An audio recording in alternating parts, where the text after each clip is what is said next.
I've been unemployed for 10 years. I'm 64 now, and 54 years old. I lost my job in a big company, and for 10 years I've been hustling, trying to keep my head above water and earn a living. So, seems like a long time, 10 years. And I was thinking before, when I was in my 20s, I had about 9 months where I didn't have a job. And that seemed like a long time, really long time. And I remember keeping a scrapbook with all the jobs that I applied for back then. I think it was about 90 jobs, and the scrapbook was almost full with all the job ads because back then the ads were advertised in the newspaper. You cut them out, and I hung on to them. For some reason, I kept them in a book, and I remember looking back at that down the track and kind of been amazed at how many jobs that I applied for. And then I fast forward to when I was in my 50s and I lost my job and was looking for the next thing. The 90 jobs seems like such a small amount nowadays, because we've got the internet and digital ways to apply for jobs, which sometimes only takes a couple of clicks. But I think compared to the old days, although it's easier to apply, it's much harder to get a job than it was 40 years ago, with AI and that sort of thing. Interestingly, um, I did an exercise a few months back. There was a job that I wasn't that serious in, but it was sort of a flexible job, and I thought part time might be able to build it into what I was doing. So I applied, went through the website, attached my CV, and I remember I hit send or submit at 10:01 a.m. It was a weekday, and then at 10:19, so that's 18 minutes later, I had a reply, which was basically a rejection email telling me that I'd been unsuccessful and thanking me for my application. And I thought to myself, well, there's no way that a human being did that. It must have been AI or some computer that had done some matching and didn't like my CV or my application, and just within 18 minutes I was done. So anyway, I wanted to talk about what I've learned about 10 years and how I've survived. Um, because technically I haven't been in a job. Um, when I look back at the last 10 years, I've been in a series of contracting roles or being paid hourly rates or piecemeal an hour here, an hour there. And somehow I've been able to cobble together a living. It's nothing like what I used to. I probably earn, I don't know, it's hard to say, sometimes 25% of what I used to earn, maybe a bit more, a bit less, depending. But it's not so much the amount that I earn matters. I think I've done a lot of work on myself on managing my expectations and managing where I spend money. I think when I was earning over 200,000 a year in a corporate job, it was very easy to just spend money. And weirdly, I think I ran out of money more back then than I did in recent years, because I watch my money and I don't just spend it on stuff that I think is going to make me happy. Um, so, you know, one of the things that I wanted to share is insights or learnings I've had and I try and adopt in my life that um, have meant that not being in a job hasn't meant I'm unhappy or miserable or feel that I'm less a person. Um, I remember when I was leaving my job 10 years ago, the company had um, changed its direction. It was shedding a lot of staff, not only here but in other places. And I could see the writing on the wall. I used to affectionately tell people that the company used to have aquariums, like fish on every floor that were quite beautiful tropical fish. And one year, because of cost cutting, the fish disappeared. They took away the fish because of the cost.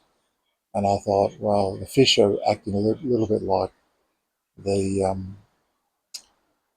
the birds in the coal mine.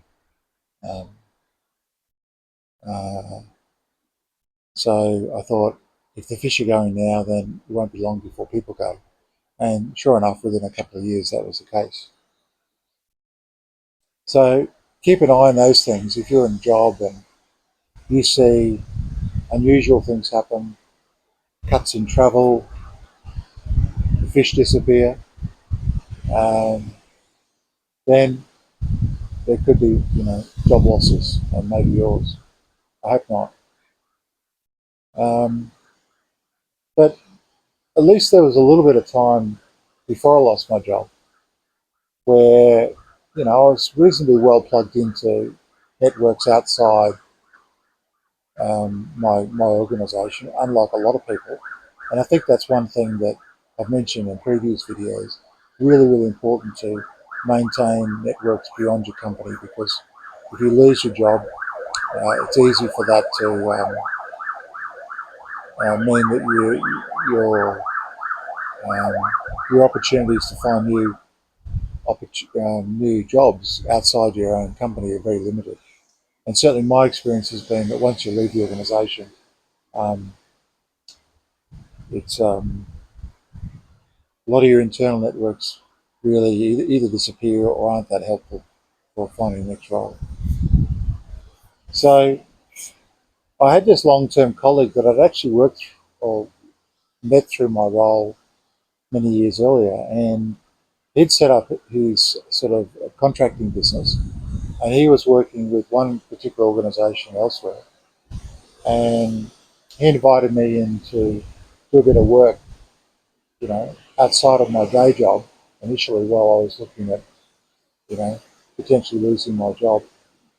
And I really liked it. And he was older than me, and he saw me as somebody taking over that work because he was planning to move overseas. And he said, "Well, look, if you're going to be leaving your organisation, looks like your job's gone. Would you like to take this on?" And I thought it was a great opportunity. I was very excited, and I thought, "Wow, what a soft landing." Um, Now, interestingly, I did that work for about 3 months when I left my organisation. And guess what? It just died, died in the arse. And it wasn't so much that the work had disappeared, but my colleague slash friend had reneged. His plans about moving and um, retiring or whatever had changed, and he just did an about face and decided that he wasn't going to pass on this contracting work to me, and I was left high and dry. Um, and it was a big rude shock because I hadn't developed a plan B, and so it took me quite a while to sort of work out what on earth I was going to do.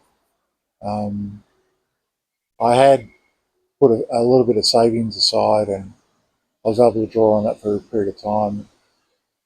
But when I was applying for work, and I thought that was the kind of the aim at that point, let's apply for another corporate job, another reasonably well paid job.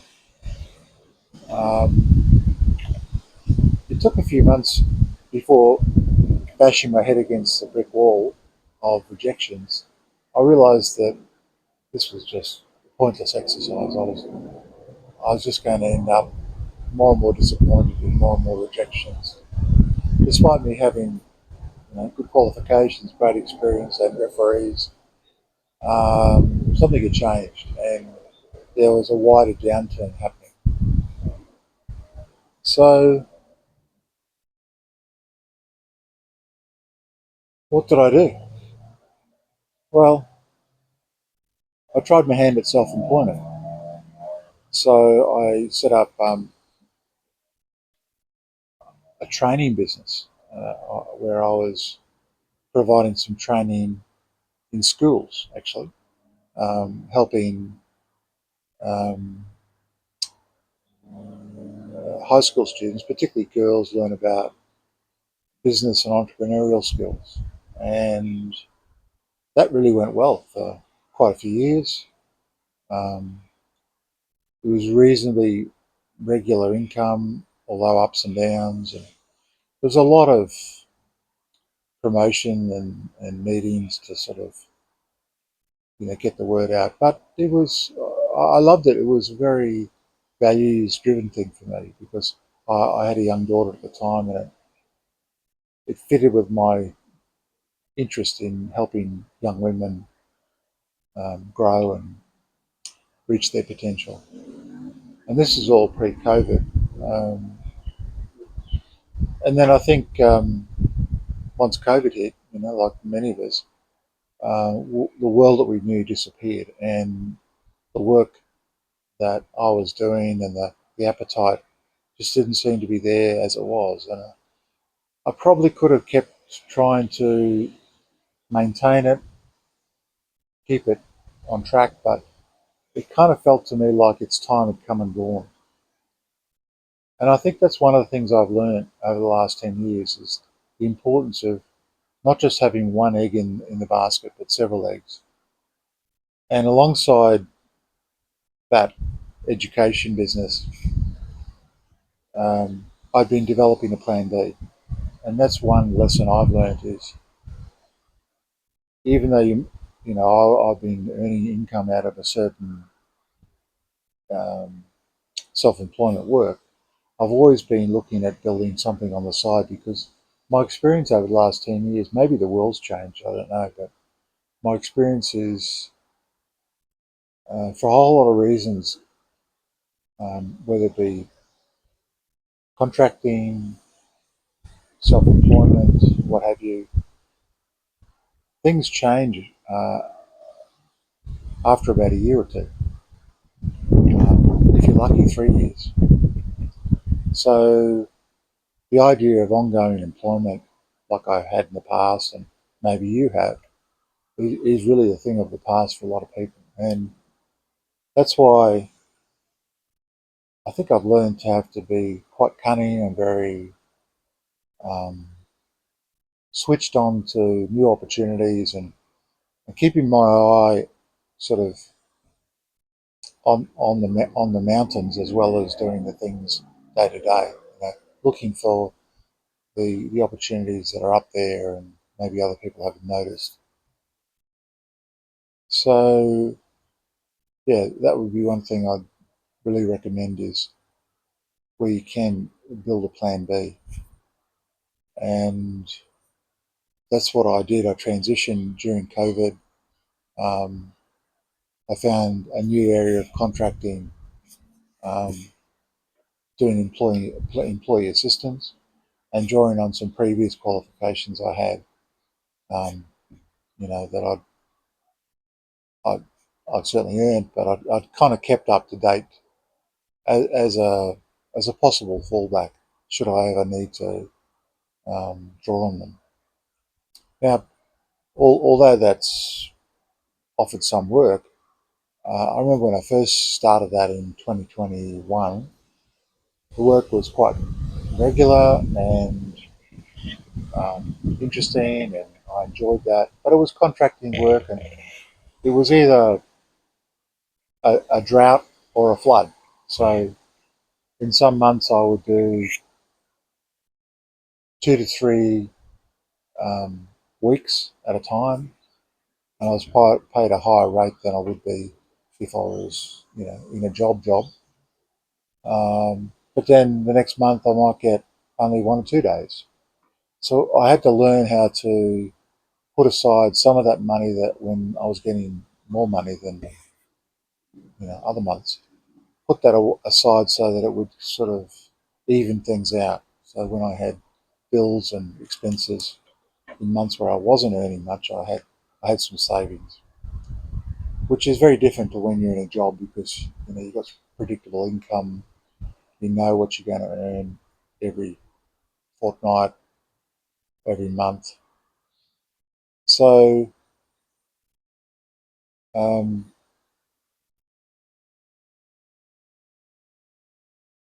and I think that's what I learned from even working in a full time job. I was being paid monthly, and it was kind of weird that until I developed my own budgeting skills, um, we as a family would get paid, and then the first week or so, you'd feel like you're a king. You had all this money, you could spend, and then by the fourth week, just before you got paid, it was a real struggle to find money to pay bills or even buy groceries. So around then, we developed a longer term budget so that we put aside money for things that would pop up when the income wasn't there. So that helped, I think, with this patchwork employment. I think that's what I would say the last 10 years has been is um, it's not employment, it's been income. Um, and it's been patchwork income. Uh, and it's unpredictable. Like right now, it's um, like a month and a half into the year, and I've had 2 days' work. 2 days, maybe a day and a half. So I'm earning a lot less than I really need to long term. So what I've been doing over the last probably month um, is trying to open up new opportunities for income because clearly that's not sustainable, and I need to find new forms of revenue. Um, so one of the things I've been doing, which has been reasonably successful at the moment, but I don't know whether it'll lead to work, is I've been, I guess, doing some voluntary work. Um, I've been going to various businesses and giving a talk on a topic that they seem to find of value, and I don't charge for that. And I see it as an opportunity to network and to show myself in a way that ordinarily I just wouldn't get that opportunity. And I gave a talk on Thursday, and since then, the business has been coming back to me asking me for advice and wanting to engage me in some paid work. So that's fantastic. Um, I've also applied for um, being on the committee of um, for a university, and it looks like I've been accepted there. I'll get a small, they call it a stipend. It's not really paid. Um, So that'll be a little bit of money, but more importantly, it keeps my networks fresh. It means that I can um, meet other people. Um, they get to see me in action.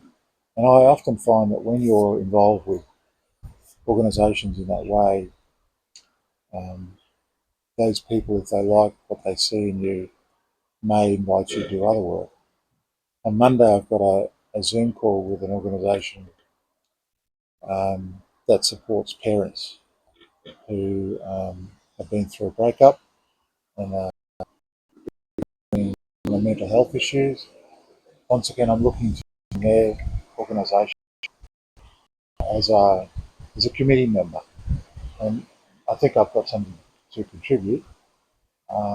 And I hope it will open up some new opportunities for me as well. Sometimes these things become dead ends. Sometimes they open up, like the one last week that looks like there might be some work coming out of it. So this is the thing that I've really had to learn over the last 10 years is what being in a job, ongoing employment was predictable. Going every day, same bus, same train, same location, that type of thing. It also, um, I think, took a bit of the edge off me in terms of being creative and innovative and having a sharp perspective. And I think, whilst it's been tough at times the last 10 years, I really value it. I think I've learned a whole lot of stuff that I just would never have done in a job. Have I missed out financially over the last 10 years? Absolutely. And but I don't worry about that. I think my quality of life's so much better. Um, I'm able to enjoy um, the work that I do. I don't. Sometimes I knock back work because I just don't think it's right for me. There was a job going up to another city just for one day, and early morning flight, and quite a stressful job, and they wouldn't even pay overnight accommodation. And being in my 60s, I just go, well, you know what? I don't think that's good for my health. I'm not that desperate for money that I need to just take anything that comes my way. Um,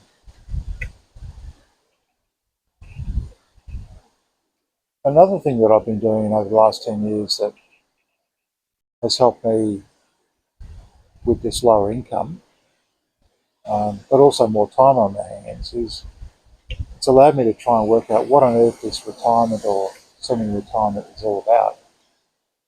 Um, you hear stories of people leaving a job and in 6 months they die, or they're depressed, and um, it's a challenge to go from something very structured like a job to um, being with your own thoughts. So, as I said before, I've learned to spend less, but also put my energies in things I enjoy more. So I enjoy more, if that makes sense. So, like, I enjoy reading now.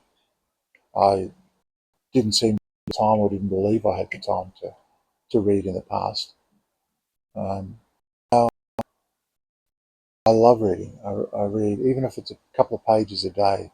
It just takes me to a place, and I think it's really good for my mental health. Uh,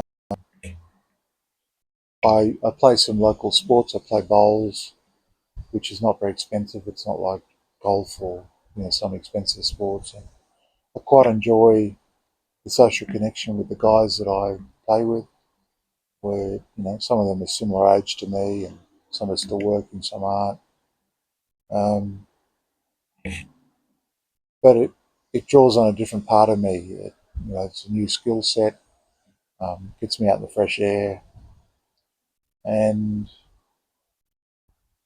I don't know, after probably 40 years of working, it's so nice just to be out doing something without the expectation that it has to lead to income or, work. It's just doing something for the joy of it. It's just amazing. But I can only do that because, I've got a supportive partner, and she earns money, but she's similar to me. She contracts, so we have to sort of chop and change with what we do. But also we try and be smart with the money that we get. We do try and put some aside when we need it, draw on that. And for many years we've been really focused on not allowing any debt to accumulate, paying off the mortgage as much as possible, getting that cleared out. Oh, big, big, big storm coming in, I think. The curtain's gone up. Should be coming now. Uh, Yeah, so 10 years is a long time to be out of a job, but I think I'm a whole lot happier than I was 10 years ago. If that makes sense. Um, Not quite sure how that happened, but I think one of the reasons why I'm happier is that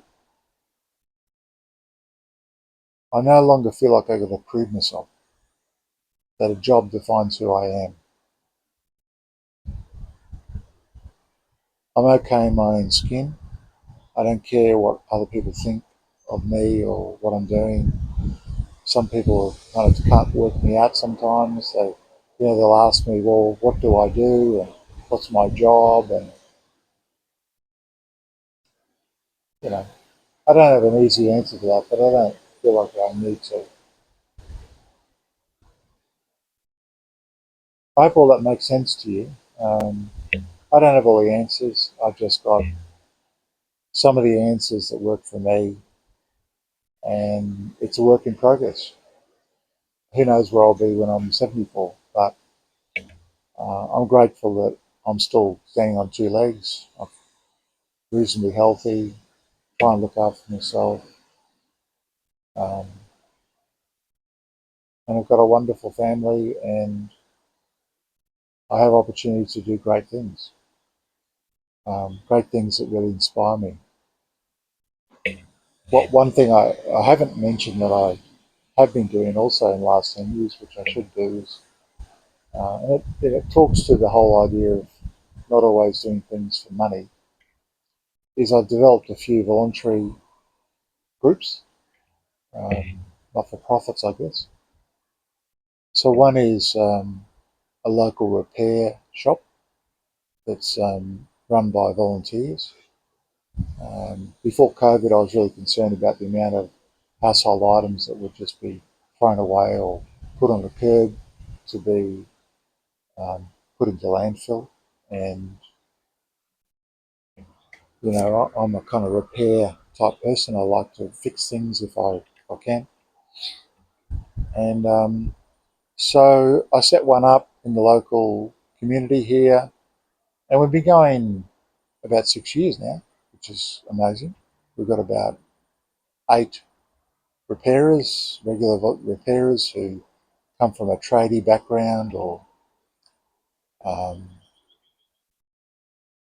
some sort of technical background, machinists, electricians. Some of them are working, some aren't. A bit like me, trying to reinvent themselves, trying to do something more than their day job. And like we had one just yesterday, and it was so amazing. It was buzzing. There was so many people bringing repairs, household items to get fixed. We had a lineup. People were waiting half an hour to get their item fixed. We had things like a a blender that needed fixing. We had a tape measure. We also had some ladies who do textiles or sewing, so there was some sewing repairs that they did, fixing a zipper. Um, so it's got an environmental bent to it, but it's also a wonderful connection for people.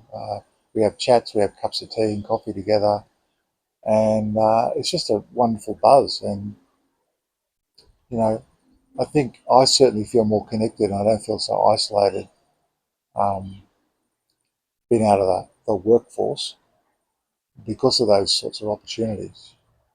And that's one thing. The biggest thing I think that I lost when I left the workplace is sense of community, sense of people knowing me, asking me about my day, how my weekend was, how my family is, all those things really important to my well-being.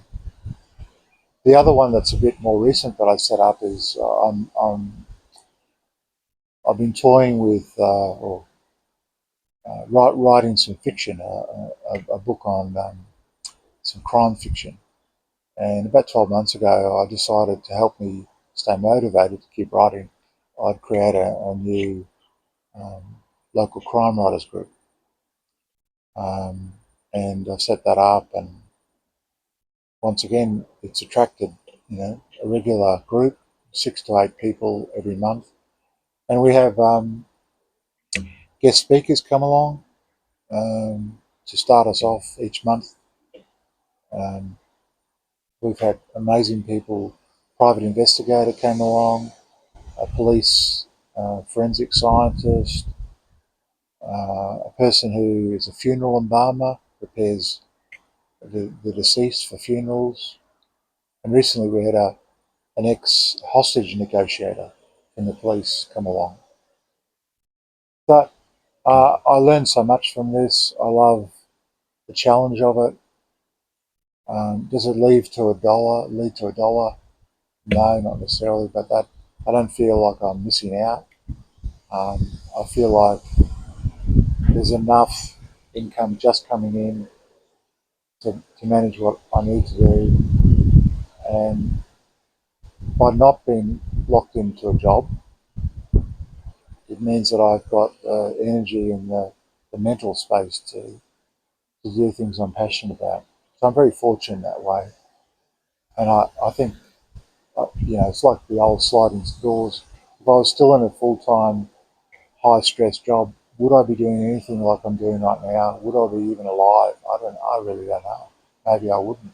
Maybe I'll be dead.